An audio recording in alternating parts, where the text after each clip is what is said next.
vida, pela graça se é salvo, pela graça se tem certeza, pela graça se anda, se caminha, pela graça se ajoelha. Sabe aquele tempo que você está se ajoelhando na presença de Deus? Não tem uma palavra, só lágrima. A graça de Deus, ela pega aquela lágrima, ela leva para o céu e a resposta vem, a resposta vem, a resposta vem.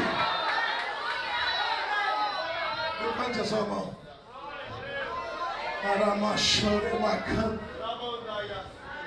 Presença de Deus está livrando alguns aqui de, aleluia, de obra de macumbaria.